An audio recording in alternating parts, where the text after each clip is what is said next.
नमस्कार दोस्तों।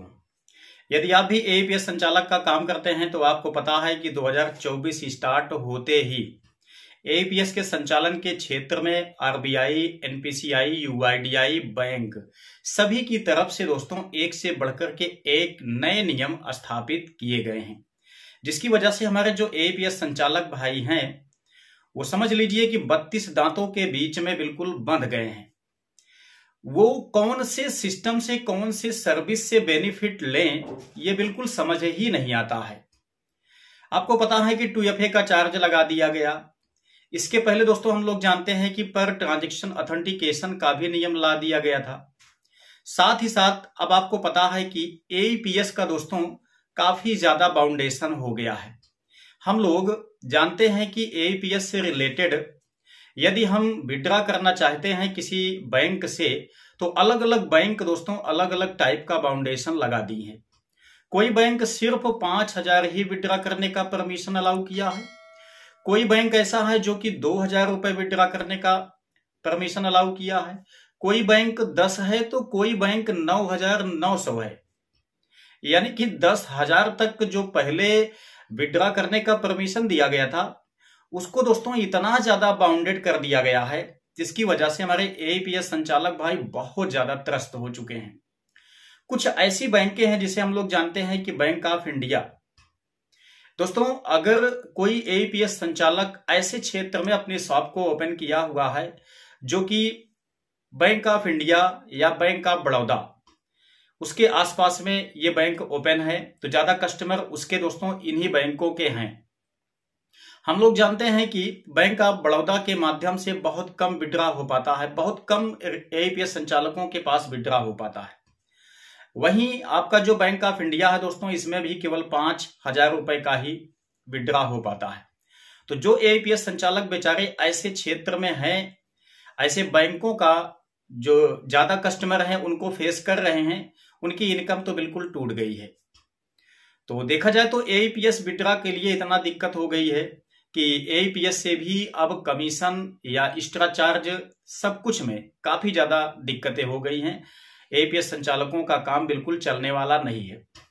उसी बीच में दोस्तों यहां दूसरा अपडेट जो आ गया डीएमटी रिलेटेड, ये बहुत ही खतरनाक है। इस पर तो मैं वीडियो बनाना बिल्कुल उचित ही नहीं समझ रहा हूं, क्योंकि इसके पहले एईपीएस कंपनियों की तरफ से बड़े बड़े नोटिफिकेशन जारी किए गए थे कि आप अपने डीएमटी के माध्यम से अपनी कमीशन अर्निंग को भी बढ़ा सकते हैं, आप अपने कस्टमर बेस को भी बढ़ा सकते हैं।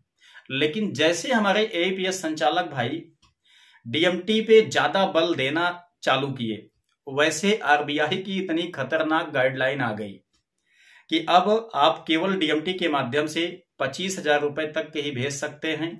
वो भी यहां पे सेंडर की केवाईसी करनी पड़ेगी, 10 रुपए का चार्ज कटेगा। अब इसी में दोस्तों कुछ लोगों को विशेष कंफ्यूजन है, वो मैं आपको बताना चाहूंगा। काफी ज्यादा एईपीएस संचालक बेचारे परेशान इस बात को लेकर के हैं कि हमें केवाईसी एक्चुअल में करना किसकी है। जो पैसा भेजने के लिए आया है उसकी करना है या जिसके अकाउंट में पैसा भेजा जाएगा उसकी केवाईसी करना है। तो इसमें आप बिल्कुल श्योर हो जाइए कि सेंडर की केवाईसी करना है, ना कि रिसीवर की केवाईसी करना है। मतलब जो आपके शॉप पे पैसा भेजने आया है उसकी केवाईसी करना है, किसके खाते में भेज रहा है उसकी केवाईसी से मतलब नहीं है। आरबीआई सिर्फ यहां पे सेंडर की केवाईसी करवा रही है, मतलब सेंडर का रिकॉर्ड अपने पास रखना चाहती है कि पैसा भेजा कौन है। ठीक है, तो इस पे आपको बिल्कुल श्योरिटी हो गई होगी। दूसरी बात दोस्तों, इसी में एक बड़ा दिक्कत ये आ गई है कि केवल 5,000 रुपए भेजने के बाद दूसरी केवाईसी फिर से करनी पड़ जा रही है। मतलब एईपीएस से भी बड़ा यहां पे बाउंडेशन लगा दिया गया है डीएमटी पर। एईपीएस में हम लोग जानते हैं कि 10,000 रुपए तक कुछ कुछ बैंकों का हम लोग विड्रॉ कर सकते हैं, लेकिन डीएमटी में केवल यहां पे 5,000 रुपए ही आप एक केवाईसी करने के बाद भेज सकते हैं। उसके बाद फिर से भेजना चाहते हैं तो आपको यहाँ पे फिर से केवाईसी करना पड़ेगा। यानी कि अगर रिटेलर भाई जो है वो किसी व्यक्ति से संपर्क भी बना लिया है कि चलिए ठीक है आपका पैसा हम डेली भेज देंगे, इसी बहाने रिटेलर का भी फायदा हो जाता था साथ ही साथ जो कस्टमर है उसका भी फायदा हो जाता था।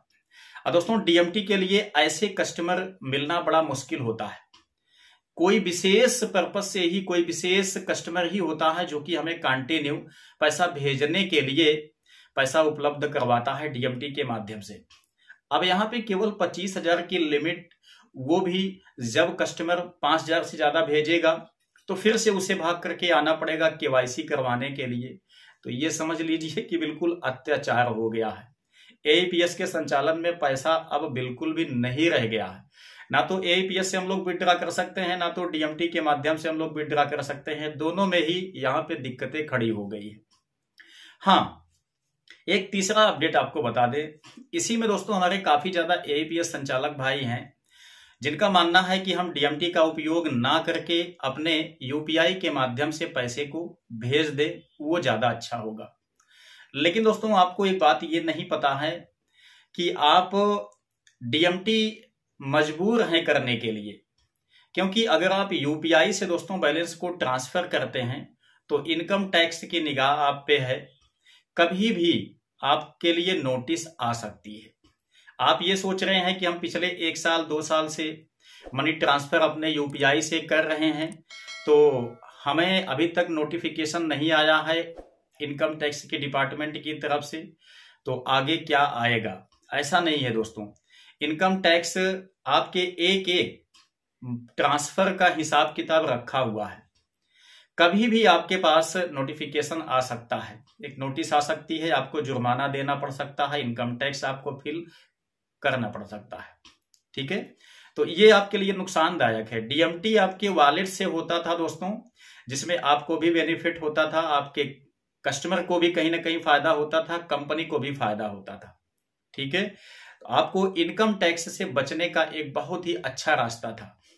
लेकिन आप यूपीआई से करेंगे तो नुकसान आपको झेलना पड़ जाएगा, इसलिए डीएमटी करना आपके लिए मजबूरी है। लेकिन डीएमटी में इतनी सारी प्रॉब्लम्स अब लगा दी गई है कि समझ लीजिए कि डीएमटी से आपका अब कुछ होने वाला नहीं है।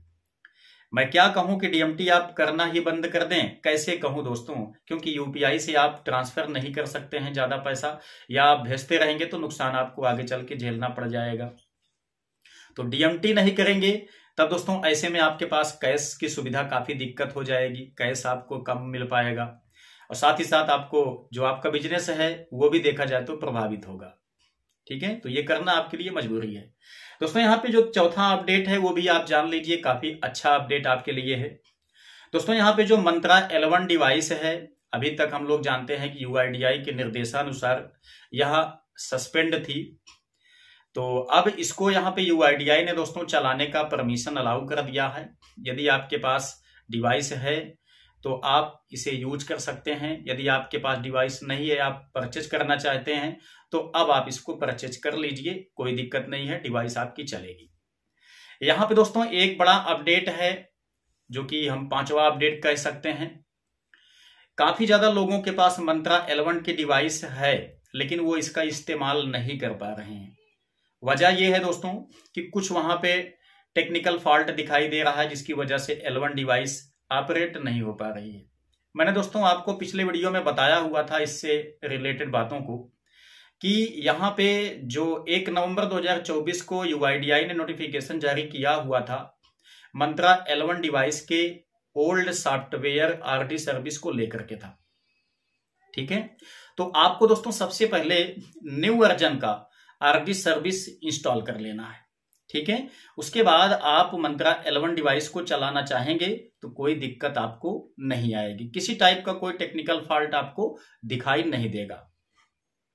तो यदि आपके पास मंत्रा L1 डिवाइस है तो आप नई आरडी सर्विस को इंस्टॉल करके आप उसको यूज कीजिए, कोई दिक्कत नहीं है। तो दोस्तों यहां पर बहुत सारे लोगों का कमेंट आया हुआ था डीएमटी के सेंडर को लेकर के, केवाईसी को लेकर के। सो इस वीडियो में मैंने सोचा कि आप सभी लोगों के लिए कंप्लीट इंफॉर्मेशन ले आऊं जिससे कि आपका जो भी कंफ्यूजन है वो संभवतः समाप्त हो सके। इसके बाद भी कोई कंफ्यूजन आपके मन में है किसी चीज को लेकर दोस्तों तो नीचे कमेंट बॉक्स में आप टाइप अवश्य कीजिएगा। तो चलिए मिलते हैं नेक्स्ट वीडियो में नई जानकारी के साथ, तब तक के लिए जय हिंद।